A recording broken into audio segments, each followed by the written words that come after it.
কয়েক দফা আলোচনা শেষে 15% কমল যুক্তরাষ্ট্রের পাল্টা শুল্ক হার। বাংলাদেশি পণ্যে ঘোষিত নতুন শুল্ক হার দাঁড়িয়েছে 20%। এ নিয়ে আলোচনা করতে গুলশান থেকে আমাদের সাথে যোগ দিচ্ছেন বিএনপির স্থায়ী কমিটির সদস্য আমির খসরু মাহমুদ চৌধুরী। জনাব আমির খসরু মাহমুদ চৌধুরী, আপনাকে স্বাগত। শুরুতেই যে বিষয় জানতে যাচ্ছি, এই যে শুল্ক কমলো 15%, এই 15% শুল্ক কমাকে অন্তর্বর্তী সরকার বলছে ঐতিহাসিক কূটনৈতিক বিজয়। আপনারা কিভাবে দেখছেন এটিকে? হ্যাঁ, 15% কমেছে। আমার মনে হয় এটা রেট হিসাবে সন্তোষজনক। এটা রেট হিসাবে সন্তোষজনক। আমি মনে করি আমাদের যারা প্রতিযোগিতা করছেন তাদের সাথে তুলনা করলে 20% সন্তোষজনক বলা যাবে। তবে এখানে অন্য যে বিষয়গুলো, এই পুরো ট্যারিফের সাথে নেগোসিয়েশনে বাকি বিষয়গুলো এখন আমরা জানি না, সেগুলো আমাদেরকে দেখতে হবে।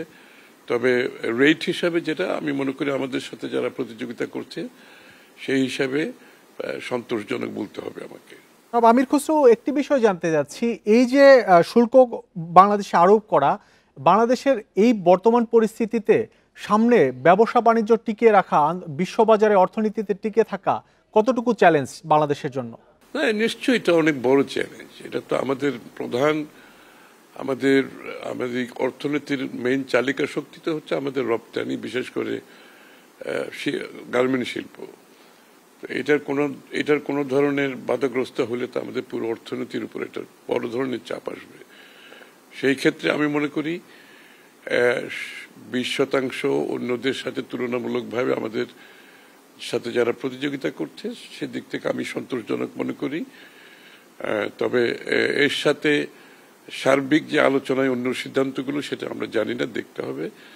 সেগুলো আবার অন্য কোনোভাবে ইম্প্যাক্ট করছে কিনা সেটা পরবর্তীতে আমরা দেখব। তবে আমি 20% প্রতিযোগিতার টিকে থাকার জন্য আমরা মনে হয় আমাদের যারা ব্যবসায়ীরা আছেন, যারা রপ্তানিকারক আছেন, তাদের কাছে এটা গ্রহণযোগ্য হবে এবং আমি মনে করি এটা সন্তোষজনক। আরেকটি বিষয় জানতে যাচ্ছি, বাংলাদেশের যে আরো উপর যে শুল্ক কমানোর ইস্যু, এই ইস্যুতে বাণিজ্য উপদেষ্টা বলেছে যুক্তরাষ্ট্র থেকে কৃষিজাত পণ্য, গম সহ বিভিন্ন পণ্য বাংলাদেশ আমদানি করবে, পাশাপাশি বোয়িং বিমান কেনারও একটা আলোচনা আছে।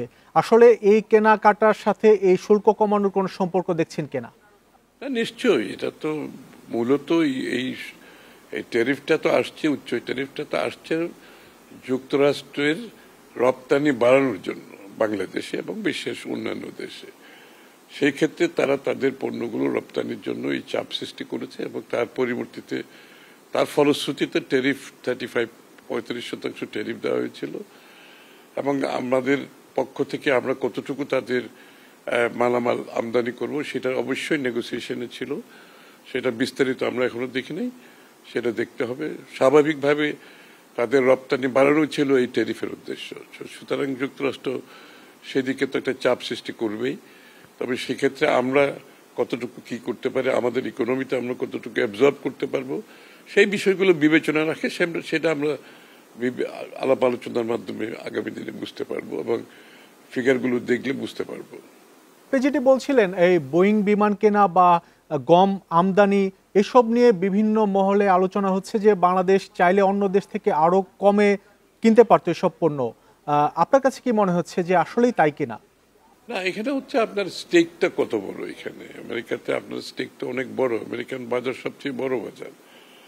তো সেটা বিবেচনায় যদি আমাদের প্রধান যে রপ্তানি পণ্যগুলো যদি বন্ধ হয়ে যায় কিংবা কমে যায়, কিন্তু যুক্তরাষ্ট্রে তো অলমোস্ট প্রায় বন্ধ হয়ে যাওয়ার মতো হয়ে যেত যদি 35% থাকতো। সেই বিবেচনায় অন্য ট্রেড অফ গুলো কি হয়েছে সেটা আমাদেরকে দেখতে হবে। তো প্রধান যে আমাদের অর্থনৈতিক কর্মকাণ্ড সেটাকে তো চালিয়ে যেতে হবে আমাদেরকে।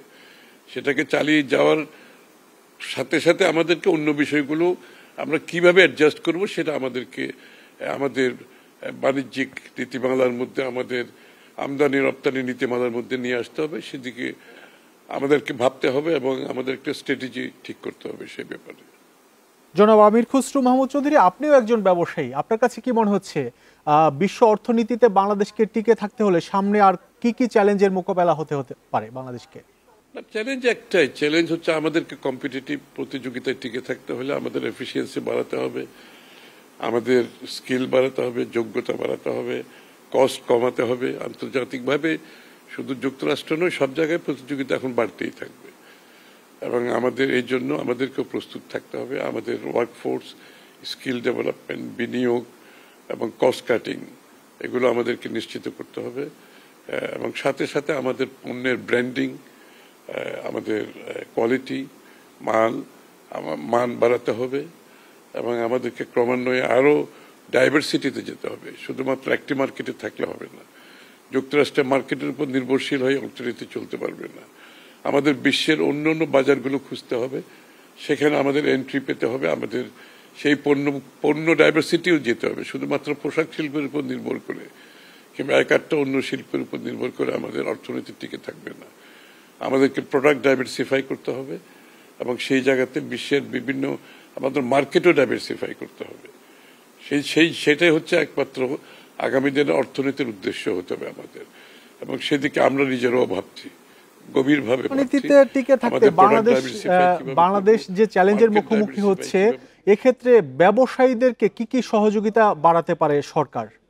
যে সরকারই থাকুক, আপনার ব্যবসার আপনার আপনি অর্থনীতির মূল চালিকা হচ্ছে আপনার বিনিয়োগ এবং ব্যবসায়ী শ্রেণী। সুতরাং সেই জায়গাগুলোতে সরকারের পক্ষ থেকে, যেমন আমরা গার্মেন্ট শিল্পে আমরা ব্যাক টু ব্যাক এলসি আছে, বন্ডেড ওয়্যারহাউস আছে, এটা তো আমরা আরো 20টা শিল্পে দিতে হবে। আগামী দিনে যারা রপ্তানি করবে, অন্য পণ্য যারা রপ্তানি করবে, তাদেরকে এই সুযোগগুলো আমাদেরকে দিয়ে দিতে হবে, যাতে করে তাদের কোনো ধরনের ট্যারিফের কারণে, আমদানির ট্যারিফের কারণে কিংবা এগুলোর প্রক্রিয়াগত যে সমস্যাগুলো আছে, জটিলতা আছে, এগুলো থেকে আমাদেরকে বেরিয়ে আসতে হবে।